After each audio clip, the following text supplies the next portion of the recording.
Vasco segue em negociação em busca de um novo patrocinador master. Vou falar sobre mudança geral no Cruz Maltino. Vou trazer no detalhe uma situação no mercado para Admar Lopes ficar de olho. Fala galera, sejam todos bem-vindos ao canal BTB Esportes. Eu sou o Jonatas Santos, chegando com tudo neste momento, diretamente do estádio Jornalista Mário Filho ou Maracanã, trazendo notícias e informações, sempre compromissado em deixar você próximo das informações do Gigante da Colina.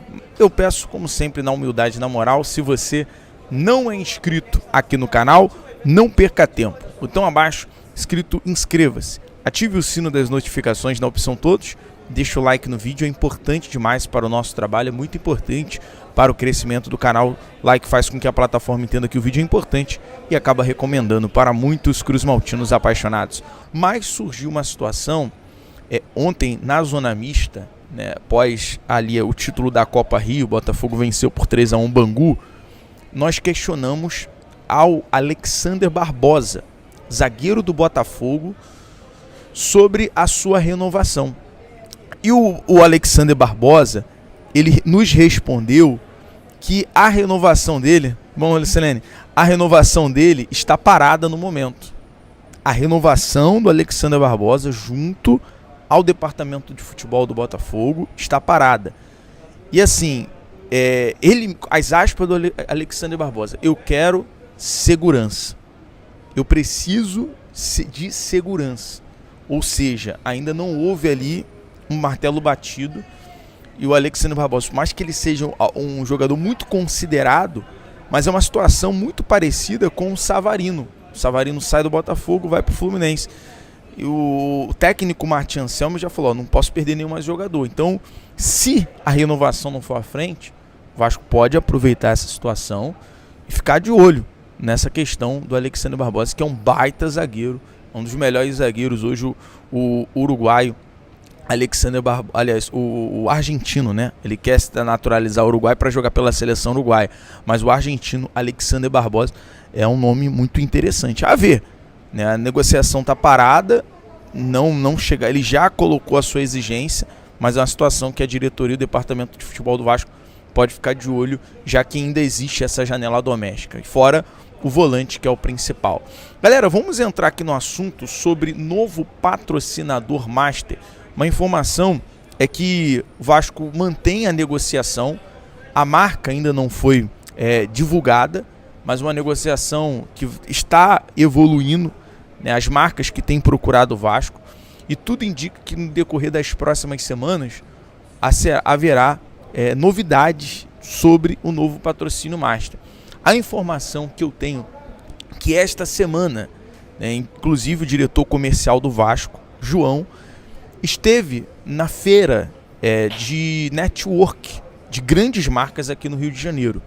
Inclusive nós estávamos nessa feira, né, estávamos ali fazendo aquele network, né, com marcas, empresas, para obviamente ter o nosso futuro patrocínio aqui também. A gente vem trabalhando nesse sentido. E aí, Wagner, Zélio, tudo bem? Boa tarde.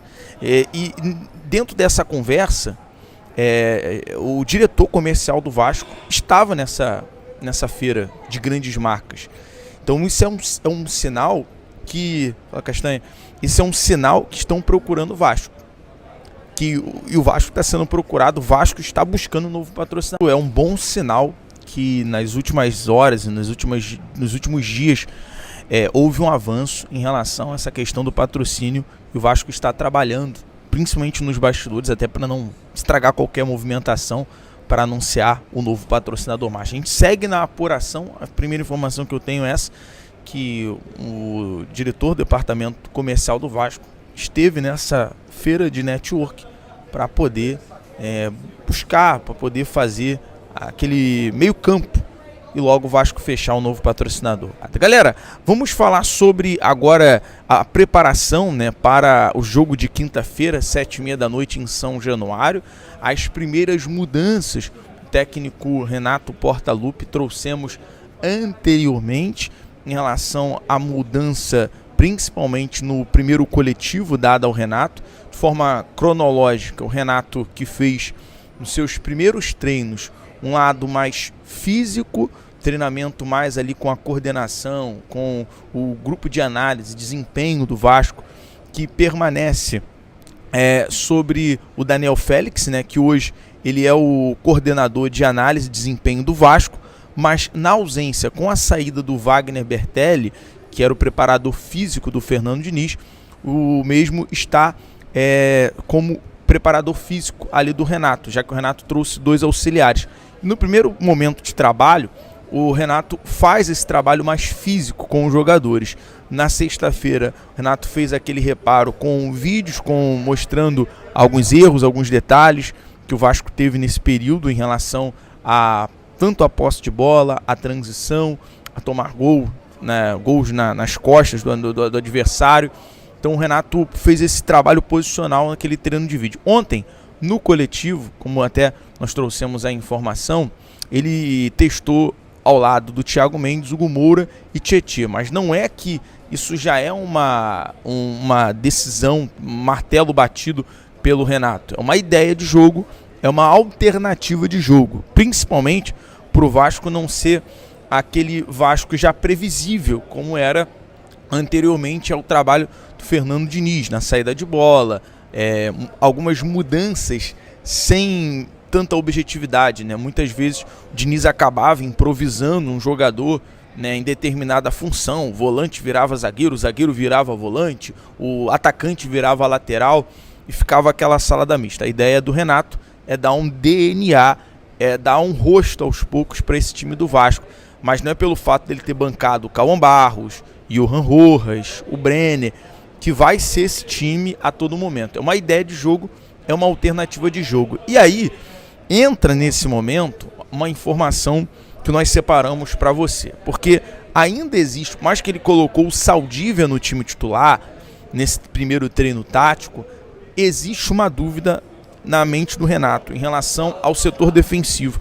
Eu quero saber a sua opinião, que você interagisse aqui com a gente. Hoje, ao lado do Robert Renan, quem deve ser o zagueiro titular? Alan Saldívia ou o Carlos Cuesta? Quem deve ter essa titularidade? Quem passa mais confiança nesse momento? O Saldívia recebeu algumas oportunidades recentes. Ele foi, inclusive, titular naquele jogo contra o Santos na Vila Belmiro. O Carlos Cuesta, ele estava tendo um rendimento mais abaixo por uma questão física nos últimos jogos. E eu pergunto, né, o Vasco, que a pedido do Renato, além de um volante, que é a prioridade do Vasco ainda nessa janela doméstica, mas dentro daqueles 4 pedidos, né, o Renato pede 2 volantes, pede um atacante pelo lado esquerdo e pede um zagueiro. E aí entra uma situação que pode ser uma oportunidade também, e o Vasco pode observar nesse momento. Embora haja outros jogadores em virtude disponível, né, jogando uma Série B, jogando campeonato estadual. Tem o zagueiro, o Dantas, do Novo Horizontino também, que é muito interessante. O próprio Leonaldi, também do Novo Horizontino, é um bom nome. Tem o Mandaca, atuando pelo Juventude, que foi um dos nomes que o Vasco sondou. Tem o Pierre, também do Fortaleza, foi um dos nomes que o Vasco sondou nessa janela. Galera, eu vou ficando por aqui. BTB Esporte sempre em todos os lugares. Saudações vascaínas, um abraço. Valeu. Fala pessoal, beleza? Não se esqueçam de se inscrever no canal, deixar o seu like e ativar o sininho das notificações. Barbosa é um bom nome para a zaga do Vasco? Deixe nos comentários o que vocês acham sobre uma possível contratação do zagueiro. Um forte abraço e até o próximo vídeo com mais informações sobre o Vasco da Gama. Tamo junto, galera.